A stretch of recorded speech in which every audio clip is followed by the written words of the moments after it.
రాజన్న సిరిసిల్ల జిల్లా కేంద్రంలో సిరిసిల్ల మున్సిపల్ ఎన్నికలు పోటాపోటీగా జరుగుతున్నాయి. ప్రధాన పార్టీల అభ్యర్థులు పోటాపోటీగా ప్రచారాలు చేస్తూ ప్రజలను ఓట్లనైతే అభ్యర్థిస్తున్నారు. ప్రస్తుతం ఇక్కడ పట్టణంలోని 24వ వార్డు బీఆర్ఎస్ పార్టీ కౌన్సిలర్ అభ్యర్థిగా పోటీ చేస్తున్నటువంటి బుర్రా మల్లికార్జున్ గౌడ్ ప్రస్తుతం మనతో పాటు ఉన్నారు. ఆయనతో మాట్లాడే ప్రయత్నం చేద్దాం. మరి గతంలో ఆయన ఏం చేసిరు, ఇప్పుడు గెలిస్తే ఏం చేయబోతున్నారన్న విషయాన్ని ఆయన మాటలోనే తెలుసుకునే ప్రయత్నం చేద్దాం. అన్న నమస్తే. అన్న నమస్తే అండి. ఇంతకుముందు ఏం చేసిరు, ఇప్పుడు కౌన్సిలర్గా పోటీ చేసి గెలిస్తే మీ వార్డు ప్రజలకు ఏం చేద్దాం అనుకుంటారు? మా ఊరు ముష్టిపల్లి మొదట గ్రామ పంచాయతీగా ఉన్నది. 2018లో సిరిసిల్ల మున్సిపల్లో విలీనమైంది. మేము పుట్టి పెరిగిన ఊరిది. చిన్నప్పటి నుంచి ప్రజాసేవనే లక్ష్యంగా పనిచేస్తూ చిన్నప్పటి నుంచి ప్రజలందరితోటి మమేకమై సమాజ సేవా కార్యక్రమాలు, అవగాహన కార్యక్రమాలు, సేవా కార్యక్రమాలు చిన్నప్పటి నుంచి ప్రజాసేవయే ఒక అలవాటుగా, హాబీగా మార్చుకొని ఇక్కడ దాకా రావడం జరిగింది. నేను 2014లో ఎంపీటీసీగా మా గ్రామ ప్రజలందరూ ఆశీర్వదిస్తే స్వతంత్ర అభ్యర్థిగా పోటీ చేసి గెలవడం జరిగింది. గెలిచిన తర్వాత మరి తెలంగాణ రాష్ట్రము ఏర్పడిన తర్వాత కేసీఆర్ గారి నేతృత్వంలో ప్రభుత్వం ఏర్పడిన తర్వాత నేను టీఆర్ఎస్ పార్టీలో అప్పుడు జాయిన్ అయ్యి మరి మా మంత్రి గారు, అప్పుడు మాజీ మంత్రి, మా స్థానిక శాసనసభ్యులు కేటీఆర్ గారి ఆధ్వర్యంలో టీఆర్ఎస్ పార్టీలో చేరడం జరిగింది. చేరిన తర్వాత మరి నిరుపేద కార్మిక క్షేత్రం, ప్రపంచానికి తెలిసిన పేరు మా ఊరు, ఆత్మహత్యలకు నిలవు మా ఊరు. కాబట్టి సార్ కూడా ఇక్కడ ప్రత్యేకంగా దృష్టి పెట్టి 2014 నుంచి 19 ఆ మొదటి 5 సంవత్సరాల గవర్నమెంట్ పీరియడ్ ఏదైతే ఉందో ఇక్కడ ఆత్మహత్యలు అనేటివి లేకుండా చేయాలి, నేతన్నలు చావకుండా చూడాలి అనే ఒక దృఢ సంకల్పంతో ప్రతి ఒక్క కార్యక్రమాన్ని, మేము ఇచ్చిన సలహాలను ఆయన చేయాలనుకున్న విషయాలన్నింటినీ కూడా, మేము చెప్పిన విషయాల్ని ఆయన చేసిండు. ఆయన చేయాలనుకున్న పనులను కూడా మాతో చేయించిండు. 2016 తెలంగాణ రాష్ట్రం వచ్చిన తర్వాత కూడా 2 సంవత్సరాల వరకు కూడా కొద్దిగా ఆత్మహత్యలు అనేటివి ఉండేవి. 2016 తర్వాత మాత్రం మళ్ళీ మొన్నటి కాంగ్రెస్ ప్రభుత్వం వచ్చిన తర్వాతనే మళ్ళీ ఆత్మహత్య అనేది మా ఊళ్ళో కనబడ్డది తప్ప అప్పటి వరకు ఆత్మహత్య అనే విషయాన్ని 2016 నుంచి మర్చిపోయినాం. ప్రతి ఒక్కరికి పని దొరికింది, చేతి నిండా డబ్బులున్నాయి. కుటుంబము బాధ్యత తీసుకున్న యజమానులు, తల్లిదండ్రులు కావచ్చు, కుటుంబ పెద్దలు వాళ్ళకు ఆర్థిక భరోసా కలిగి అన్ని విధాలుగా వాళ్ళకు మేలు జరిగింది. కేసీఆర్ గారు, కేటీఆర్ గారు మరి వాళ్ళు ఇప్పుడు నేతన్నల జీవితాలకు ఒక భరోసా కల్పించారు, పని కల్పించారు, వాళ్ళకు ఒక నమ్మకాన్ని కలిగించారు. బతుకు మీద నమ్మకం దొరికింది. చావడం మానేసి బతకడం నేర్చుకున్నారు నేతన్నలు. అయితే 2014 నుంచి 19 వరకు మా ఊరికి అనేక సేవలు, అనేక కార్యక్రమాలు మంత్రి గారు అందించడం జరిగింది. చిన్నప్పటి నుంచి కూడా సమాజ సేవా కార్యక్రమాల్లో పాల్గొంటున్న నేను మా ఊరికి ఉత్తమ గ్రామ పంచాయతీగా మార్చుకోవాలనే ఉద్దేశంతో నా చిన్నప్పటి నుంచి అడుగులు వేస్తూ వచ్చిన ఒక్కొక్క అడుగు ఆ క్రమంలోనే 2014లో ఎంపీటీసీగా పోటీ చేయడానికి కూడా నా ఉద్దేశం అదే. జనం అందరూ కూడా ఆశీర్వదించారు, నా మీద నమ్మకం ఉంచి ఓటేసారు.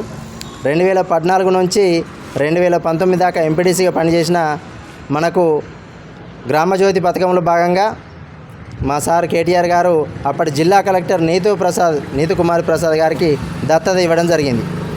మరి వారు వచ్చిన తర్వాత వారికి ఇక్కడ ఉన్న క్షేత్రస్థాయి సమస్యలు ఏంటి, ఎట్లా ఈ ఊరిని బాగు చేయాలనే విషయాలన్నింటినీ కూడా సవివరంగా తెలియజేసినాం. మేడం కూడా అర్థం చేసుకున్నారు. సార్ చెప్పిర్రు ఇక్కడి పరిస్థితులు అన్నీ కూడా మారాలి అనే మాట సార్ గట్టిగా మేడంకు చెప్పారు. మేడం కూడా మాతో అదే, మీరు ఏం చేద్దామో చెప్పండి, అన్నిటికీ నేను ఉంటా అని చెప్పారు. అన్న మాట ప్రకారమే అడిగిందే తడవుగా ఇది కావాలి మేడం అని అంటే అక్కడ సార్ కావచ్చు, ఇక్కడ మేడం కావచ్చు, ఇద్దరు కూడా మాకు సహకరించారు.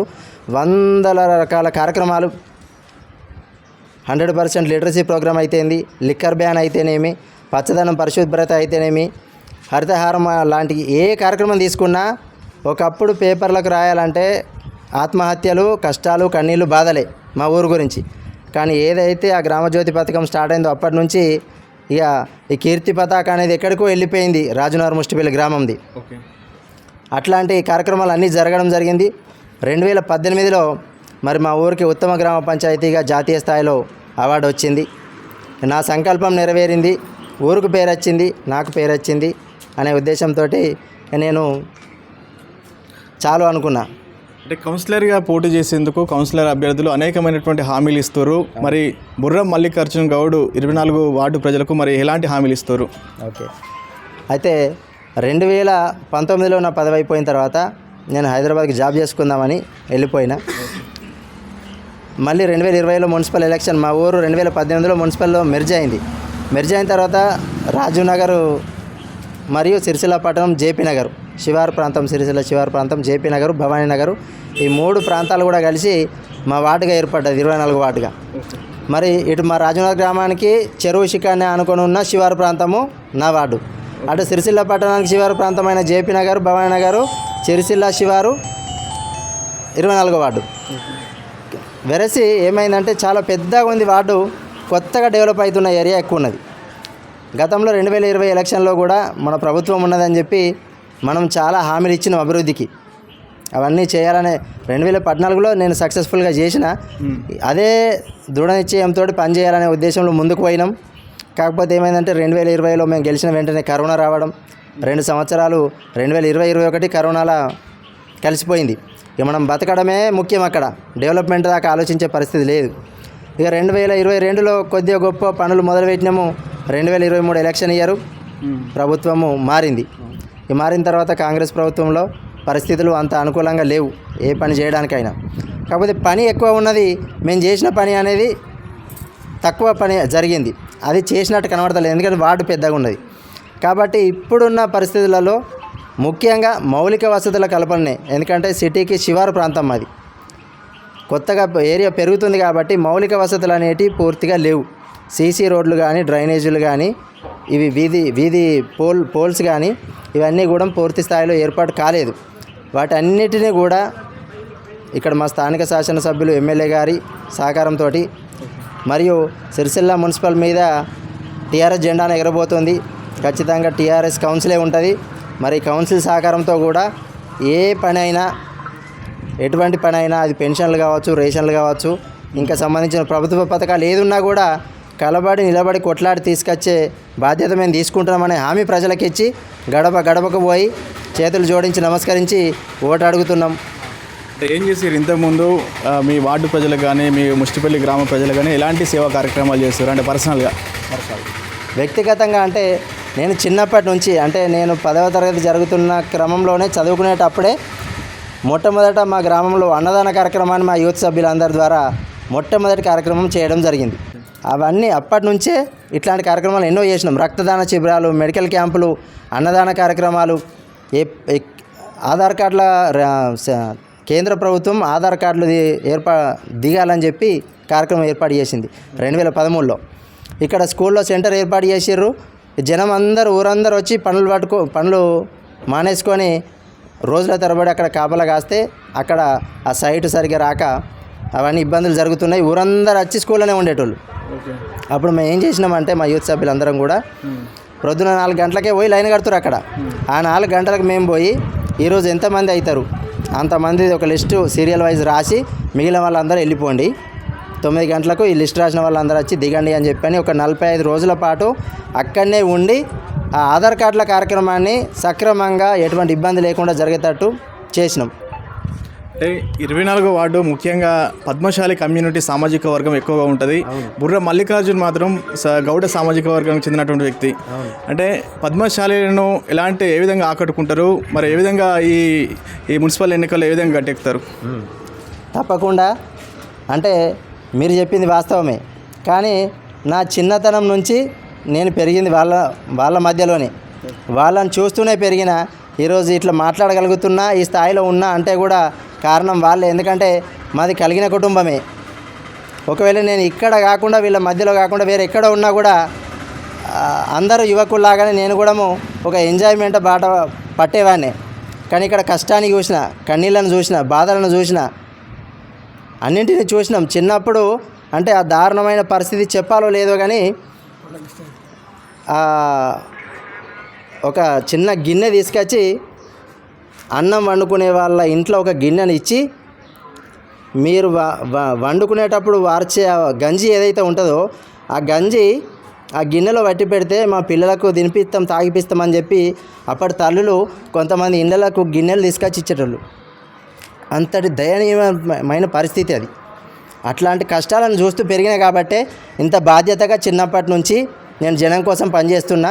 పద్మశాలిని కాకపోయినా కూడా నేను పద్మశాలీలతోటే ఉన్నా, పద్మశాలీలతోటే పెరిగినా, ఇక ముందు కూడా వాళ్ళతోటే ఉంటా. ఎవరు ఏదో మా మధ్యలో చిచ్చు పెట్టే ప్రయత్నాలు కూడా చేస్తున్నారు. మీరు అడిగిన దాని ఉద్దేశం కూడా నాకు అర్థమైంది. ఎప్పుడూ కూడా నేను వేరే వాళ్ళతో కాదు అనే నాకు ఫీలింగ్ ఎప్పుడూ లేదు. నేను ఎప్పుడు మాట్లాడినా మా పద్మశాలీలు మన పద్మశాలీలు అని అంట తప్ప వేరే భావన ఎక్కడ లేదు. 100% ఇలాంటి వేదికలు ఎన్నో వేదికల మీద చెప్పిన. వాళ్ళతో ఉన్నా కాబట్టే నేను ఇట్లున్నా, లేకుంటే ఇట్లా ఉండేటోని కాదు అని చెప్పి చాలా వేదికల మీద చెప్పడం జరిగింది. ఎన్నో రకాల సమస్యలు ఉన్నాయి. ఇప్పుడు మీరు ఏం చేస్తారు అని అనేకంటే ముందే నేను మీకు ఇంతకుముందే చెప్పిన 2016కు ముందు 2016కు తర్వాత అందులో నా కృషి ఉన్నది. మా సార్ దగ్గర మేము ఏం చేస్తే బాగుంటుంది అనే సలహాలు సూచనలు అన్నీ కూడా మా మంత్రి గారికి అప్పుడున్న గవర్నమెంట్కు చెప్పి అవన్నీ సాధించుకొని ఇలా నేతన్నలను బతికేటట్టు చేసుకున్నాం. 100% దాన్ని సాధించినాము. అప్పటికి ఇప్పటికీ అదే కృతనిశ్చయంతో, అంతే సంకల్పంతో, అంతే బాధ్యతతోటి పద్మశాలీలకు సంబంధించిన ఏ విషయమైనా కావచ్చు కొట్లాడతాము. వాళ్ళందరికీ మేలు జరిగే పనులన్నీ చేస్తామని చెప్పి హామీ ఇస్తారు. చివరిగా మీ 24వ వార్డు ప్రజలకు 11న జరిగే మున్సిపల్ ఎన్నికల సందర్భంగా ఏం చెప్తారు మీ నుంచి? మీ అందరికీ నా విన్నపం ఒకటే, మా గ్రామవాసులకు కావచ్చు, మా పట్టణవాసులకు కావచ్చు, నా 24వ వార్డు ప్రజలకు కావచ్చు, ఇలా సిరిసిల్ల ఈ స్థాయిలో ఉన్నది అని అంటే 2014కు ముందు 2014కు తర్వాత ఆ అభివృద్ధి కానీ,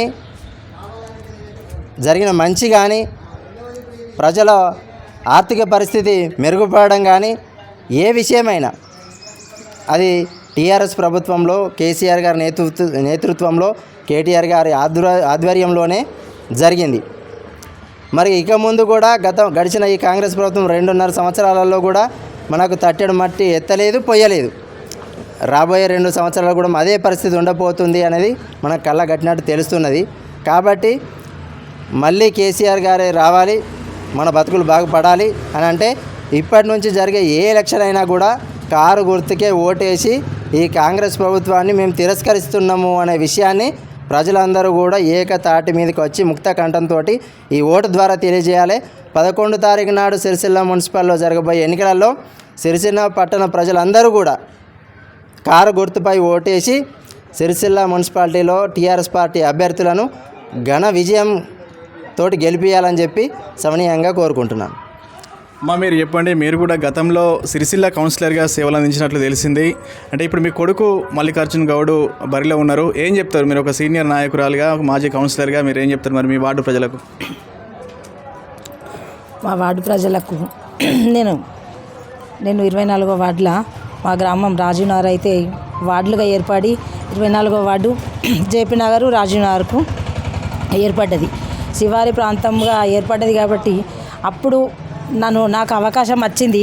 మా పెద్దలందరూ కలిసి నువ్వు నిలబడాలంటే నిలబడ్డా, గెలిచినా చేసిన నాకు వచ్చిన నిధుల ప్రకారం అదే నాకున్నది పెద్ద పని.